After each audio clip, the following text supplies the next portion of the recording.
One of the most salient features of our culture is that there is so much nonsense. Does it not seem like our modern world is full of misleading or empty claims? That wherever we look, there is someone trying to hoodwink us, to fool us into believing them for some nefarious purpose. They might be looking to sell us something, or to indoctrinate us into a particular worldview, or to just manipulate our minds without us ever realizing. And, most terrifyingly of all, they often seem to succeed in this. In other words, we are swimming through an ocean of BS, and this threatens to keep us all misinformed, ignorant, and unquestioning. Not a pretty situation in the slightest. But what actually is BS, and how does it differ from a mere lie or untruth? Most importantly, how do we spot it and fight against it? Well, that is just what we shall look at today, drawing on Harry Frankfurt's exceptional philosophical essay on bull.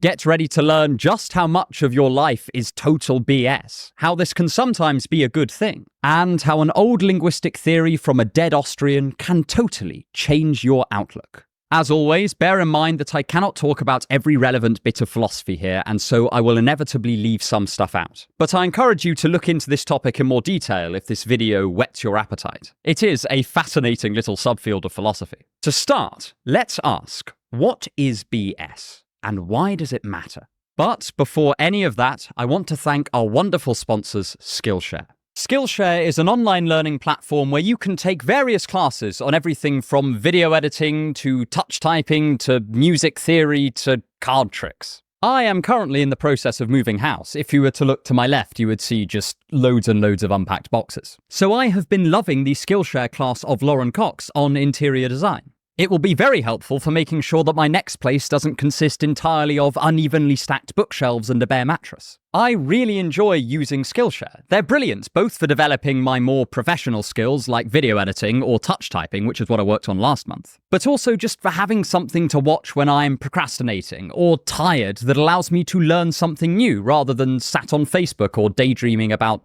becoming an astronaut. The first 500 people to use my link will get a 1-month free trial of Skillshare. So, give it a click and try it out. And thank you, my wonderful viewer, for watching this interlude the whole way through. 1. A theory of BS. Imagine that I am making a dating profile and I set my height to 6'3". Now, this is not true of me. I'm about an inch shorter than that. But if someone wasn't good at judging height from a distance, this is a falsehood I could definitely get away with. And it has the potential to reap certain dividends. The taller you are, up to a point, the more attractive you are generally perceived to be, at least as a man. Most people would say that if I were to deliberately put down the wrong height on a dating app like this, that would be deceptive. I would be lying. That is, I would be knowingly feeding someone false information in order to achieve some end. In this case, having people swipe in the affirmative direction on my profile. But is this BS? According to Frankfurt, the answer is technically no. This is because, while I am being deceptive, I still ultimately care about the truth. I'm consciously rejecting it in favor of dating success, but I am still acknowledging its existence. Importantly, the discourse as a whole is still connected to the truth. It is just I am violating that truth norm by lying. But imagine instead that I'm giving a speech at a political rally, and I say something like, you know, the other side, they're just not made of the same stuff we are. They're not up to scratch. Is this statement a lie or not? Well, it might be. It depends on what I mean by the same stuff and up to scratch. But, in effect, the statement I've made is just too vague to be evaluated in terms of truth. It does not really express a proposition at all, but instead gestures at something that I think the audience will agree with. It is not that I'm deliberately subverting the truth, but truth is just not a criterion I'm considering in making my statement. For Frankfurt, this is what would make my statement BS. For him, whether something is BS or not is not to do with whether it is true, but rather whether truth is a relevant factor for the speaker and the linguistic context at all. One of the ways this can come about is by vagueness, but as we'll see, there are many different forms of BS. It can be helpful here to contextualize Frankfurt's idea in the philosophy of an old friend of the channel, Ludwig Wittgenstein. In Wittgenstein's philosophical investigations, he proposes a new way of analyzing language that revolutionized philosophy and linguistics. He noticed that often when people are talking, they're not particularly interested in the content of what they are saying, but are instead playing a sort of social game. For instance, every Sunday, a few friends and I meet up for dinner, and there's normally some good-natured ribbing that goes on. My friend might make a joke about how I desperately need a new haircut, or about how I'm hopeless in social situations that don't welcome impromptu philosophical discussions. The content of these statements might be true, but my friend is not making them in order to simply assert that I have these flaws, but rather he is making a move in the language game of friendly banter. He could have replaced those precise observations with almost anything, and yet the overall thrust of the comments would remain the same. He is, rather sweetly, letting me know that I am a fundamentally flawed person and that he loves and cares for me nonetheless. I will do the same thing back to him, and paradoxically, we will all become reassured of our closeness and friendship. But none of this complicated social dynamic is communicated in the content of the propositions. It is laid over the top of it. And this is such a stark example because, if anything, the contents of the statements examined out of context would lead us to believe my friend and I are fighting. If I just told you that the other day my friend asserted that my hair looked bad and I'm socially difficult, you would probably think that I'd been insulted. But in this context, the contents of the sentences are far less important than what they represent socially, moves in this well-intentioned language game. We can even draw an analogy with other games like chess. In chess, if I take my opponent's queen with my knight, I'm not actually concerned with what physically happens. I do not care whether this particular piece of wood knocks over that particular piece of wood and then takes its place on a 64-square board. But it matters to me that in the context of the game, it represents my opponent losing their queen at little to no cost for me. It is not the physical move, but rather how the physical move is understood in the context of the game. Language games are very similar. Wittgenstein asks us not to just consider the assoteric interpretation of our sentences, but also what they are doing in the context of the conversation. Seen through this lens, BS represents a set of rules in a particular language game, one where the truth content of the assertion is totally irrelevant to its purpose. When an advert insists that 9 out of 10 dentists recommend our brand of toothpaste, that might be true, but the person who wrote the advert probably did not care if it was. If their survey came back to say that only 3 out of every 10 dentists recommended their brand, they would probably just redo the survey or leave it out of the advert. In fact, many such surveys do not ask the dentist directly about the brand, but they instead list them the ingredients of the toothpaste without comparing it to any of its competitors. So the actual finding of the survey, that dentists think brushing your teeth with toothpaste is good, is presented as if the dentists were lending a special recommendation to that particular brand, elevating its status as the medically advised option amongst its competition. This is classic BS. The statement is not really a lie. Dentists did truly recommend that toothpaste 9 out of 10 times. But the people presenting that fact have no particular interest in the truth of the statement. They are just using whatever tools are at their disposal to get you to believe a certain thing. Frankfurt's analysis of BS is less about what is said and more about why it is being said and the move it makes in the wider context of the language game. To take another example, let's look at some faux deep emotional quotes. When someone says, "If you can't handle me at my worst, you don't deserve me at my best," what are they really saying there?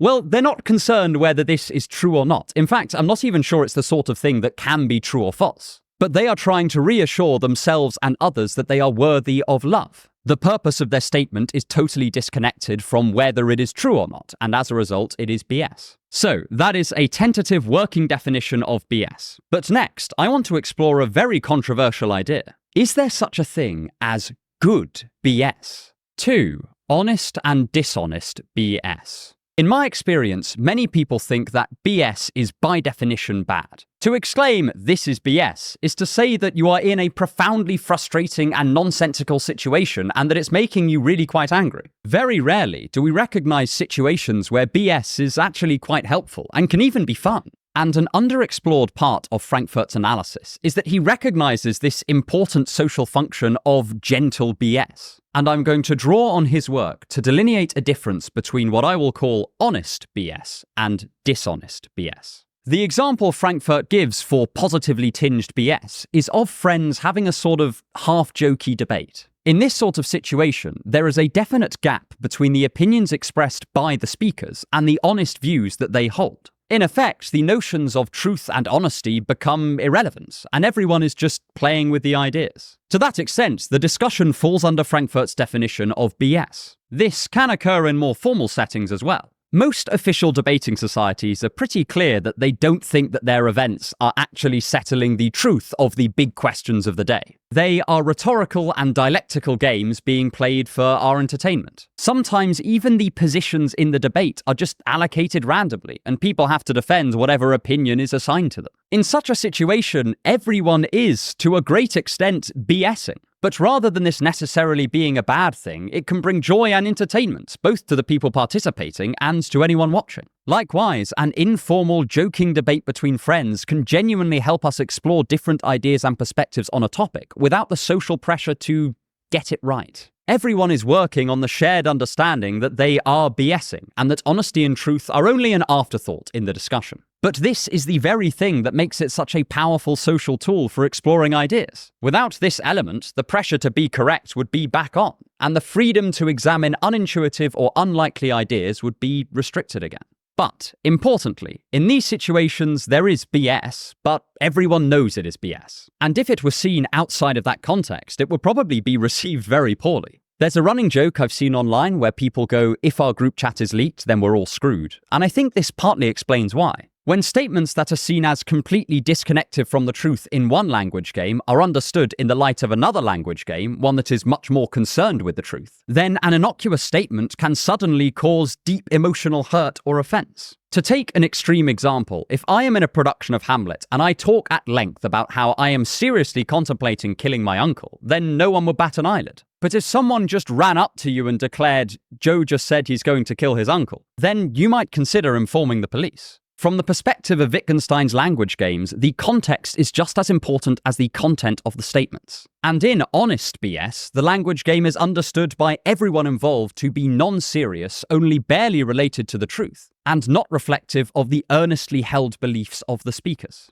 However, this is only a fraction of the amount of BS on display in the modern world. A lot of the time, the very issue is that someone is BSing without being explicit about that fact. To return to the example of the toothpaste advert, when I hear that 9 out of 10 dentists recommend our brand, the persuasive efficacy of that statement entirely depends on me not interpreting it as BS, but rather an accurate and honest representation of the opinions of dentists on this particular brand. And this is what I will call dishonest BS. The toothpaste company might know that they are BSing, but I don't. So there is a mismatch between the moves being made at their end of the language game and the way it is received at mine. And they have an unfair advantage because there are a lot more moves on offer if you just don't care about the truth. It is a bit like playing chess against someone whose every piece can move like a queen, but not telling you that when you sit down at the table. So I would define dishonest BS as a situation where one or more parties in the language game are unaware that truth has become a minimal factor in dictating the statements that are said. It is important to note that on this definition, dishonest is not the same thing as unpleasant or malicious. When a self-help guru goes up on stage and tells you that if you just wake up at 4 a.m. every day and engage in a 20-step morning routine, then in a few years you will become the CEO of a FTSE 100 company and have a harem of attractive women and/or Calvin Klein models, that might feel really good. It may be very motivating for the listener, and the speaker might genuinely feel like he is helping people. Hell, he might even be helping people in the case of the few who follow his advice, and it actually works out well for them. But that does not change the fact that it is BS on Frankfurt's analysis and dishonest BS on mine. Because, at the very least, the audience is not fully aware that adherence to the truth is often not a major factor in determining the contents of the presentation. Obviously, this does not go for all such speeches, but certainly a fair proportion of them. There is also the possibility that we can BS without even knowing it, and in all such cases, this would fall under the heading of dishonest BS. For instance, in the moment, the self-help guru might genuinely believe what they are saying, in a sense. But nonetheless, if truth has ceased to be a relevant factor in the language game, then they are still ultimately BSing. This also means that dishonest BS could occur in a situation where no one is aware that they're BSing. If you've ever babysat some squabbling siblings, then you'll know that they will pick up and drop positions based entirely on the expediency of the moment. Nonetheless, they will seem to passionately believe each and every one. They have ceased to care about the truth, but they are not conscious of this fact. All they are cognizant of is that they want to win this argument with their sibling, and as a sibling myself, I find this totally understandable. Perhaps the most unintuitive aspect of this analysis is that technically it means we can BS ourselves. In our inner monologue, we are both speaker and listener, and it is very easy to fool ourselves with self-talk that has no particular regard for what is true, but instead is what we find emotionally comforting. For instance, I might tell myself that the reason I am single is because of some deep, misunderstood, but very valuable quality of mine. And I would probably find that very reassuring. But if I wasn't BSing, it's probably more to do with the impromptu rants about Franz Kafka that normally occur around date 2. But next, I want to have a preliminary look at an age-old question. Why is there so much BS, and what makes it so hard to combat? 3. The tenacity of BS. Brandolini's law is the principle that it takes far longer to combat misinformation than it does to produce it. And I think the same holds for BS. If someone does care about the truth, then they will have an uphill fight on their hands as they beat back wave after wave of hastily produced BS and still find more on the way by the time they're done.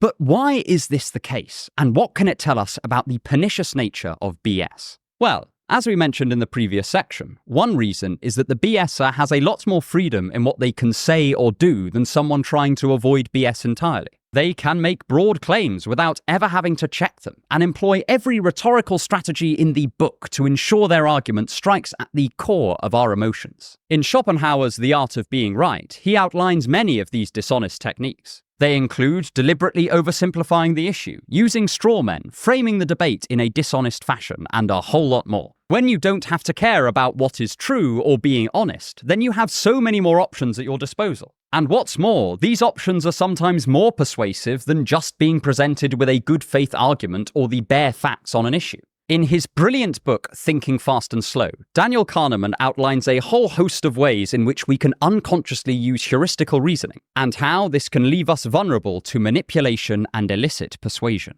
For instance, we are more likely to believe something if it is repeated to us many times, or if we are led to think that the majority of people already agree with it. We also lend more weight to evidence if we can easily recall it, and we can more easily recall things if we are emotionally invested in that memory. We also have a bias towards simplicity over complexity, even in issues where they are genuinely complex and there's no way of getting around that. None of this is always a bad thing, and it saves a whole load of our cognitive resources. But it means that we are very open to a skilled BS artist who can tap into those weak spots in our reasoning. On the other hand, checking the information we come across can be very time-consuming and cognitively taxing, and we often just have better things to do. And BS is even more difficult for this than an outright lie, because sometimes there is truth to what the BSer is saying. Not caring about the truth does not mean that a BSer will never tell the truth, but rather they will only do so if it is serving some other purpose. So one form of BS might be framing a genuine fact in a way that surreptitiously pushes a false narrative about the world.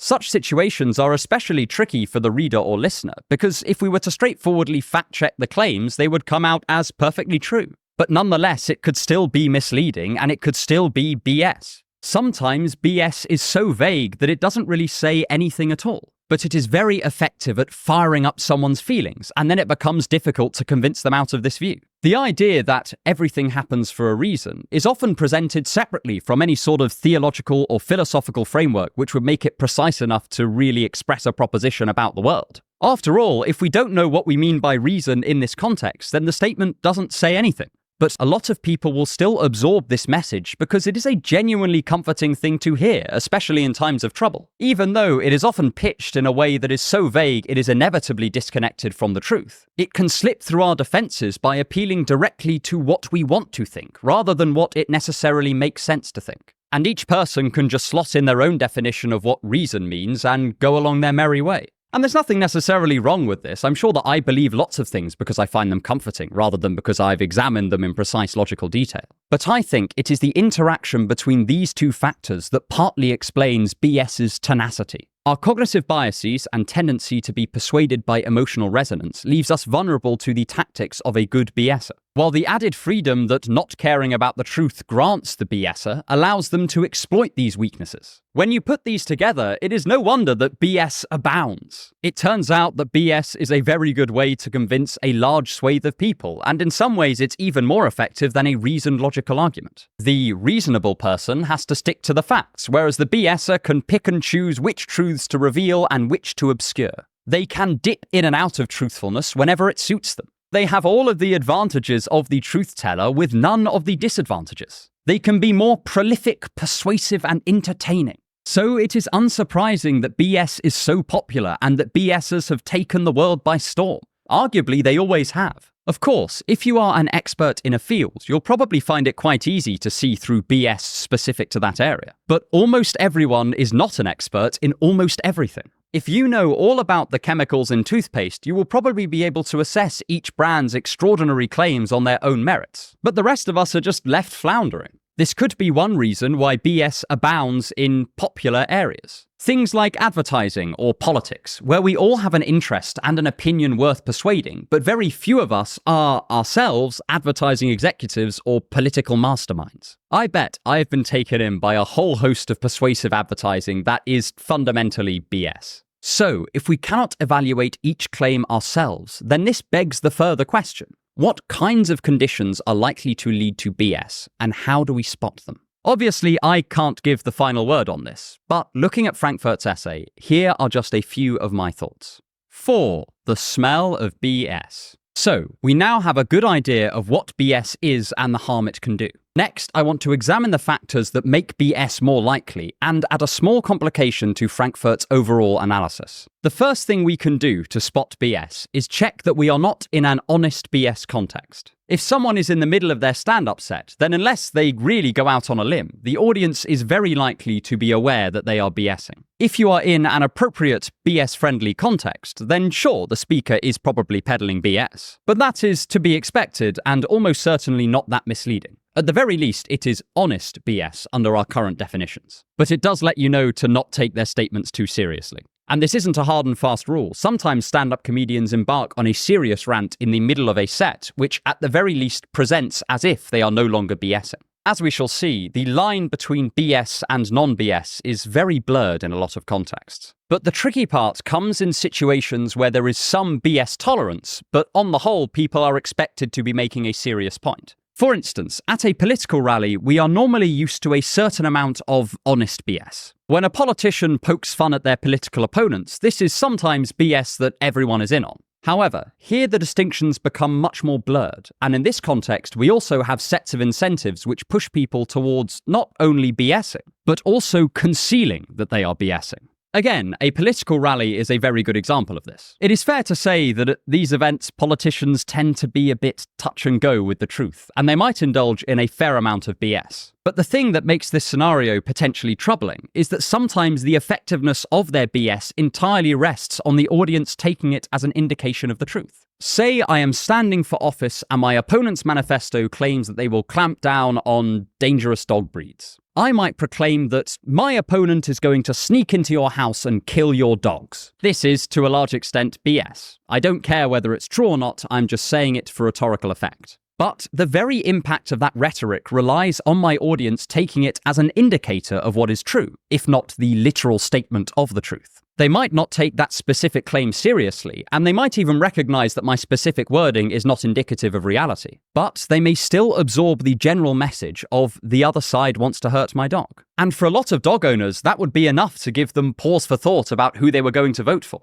So, is this honest BS or dishonest BS? Well, it sort of depends. The audience would likely be aware that I am BSing at a literal level, but they would still interpret my statements as reflective of the truth. Situations like this are difficult to disentangle because it's hard to tell how much the audience is in on the BS. Likewise, in marketing, there is a strong incentive to disguise BS, since very few people will bother to check the claims made in an advert, and it will only be persuasive if the audience does not recognize it as BS. Again, this is evident in the dentist example from earlier. If the advert began with a disclaimer saying, whatever you see in this advert is not concerned with what is true, but instead with what will get you to buy our toothpaste, then the claims about how many dentists recommend that product would completely fall flat. And things get even more complicated than this, because in most situations, it is not a simple matter of whether somebody cares about the truth or not, but rather to what extent the truth matters to them in this context, and to what extent they are unconcerned with it or it is subordinate to other motivations. You could almost picture a scale running from perfectly truth-seeking dialogue, like the kind Plato imagined taking place between his philosopher kings, and total BS, like an absurdist bit of comedy.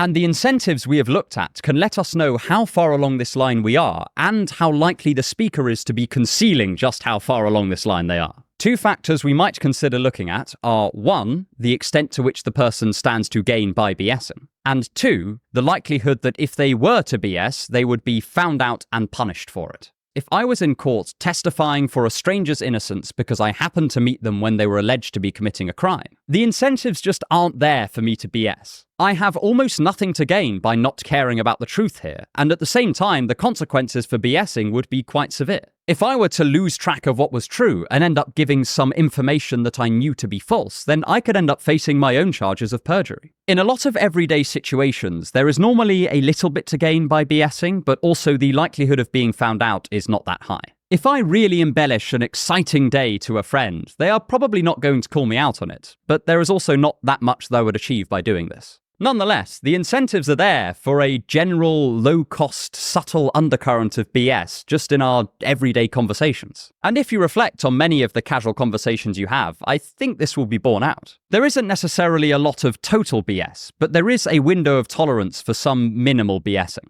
However, in situations where there is a lot of money to gain by BSing and not much oversight, the incentives are totally there to BS. Obviously, it depends on the principles of the individual person, but at the very least, the external environment becomes an ideal breeding ground for BSers. And again, each individual person or piece of speech can BS to a greater or lesser extent. One person in one situation might only be willing to exaggerate and not care about representing events exactly as they happened, but otherwise remain very connected to the truth. Whereas another person in an entirely different situation might not care about reality at all, and would happily make up whatever they needed to get their own way. And I think this use of scales can be very helpful in interpreting Frankfurt's analysis. Life and discourse and discussion is unfortunately not as simple as merely sorting the BS from the non-BS. Oftentimes, it is working out exactly where this conversation is on the BS scale in order to gauge just how seriously we should take our speaker. And this is a non-algorithmic problem. It requires us to become immersed in multiple social situations in order to see what the conditions for BS are, and what the tolerance for BS is in different scenarios. But I do think this is worth doing, because combating BS is difficult, but once we've learned to spot it, it can become that bit easier. If the incentives are aligned to encourage BSing, that is by no means a perfect test. But it does mean we should be more alert to the possibility that this person we assume cares about truth, honesty, and good faith discussion is merely peddling bullshit. And if you want to explore how to combat BS in more detail, then there is no better way to do it than by learning the Socratic questioning model. And you can find my video on that right here. And stick around for more on thinking to improve your life.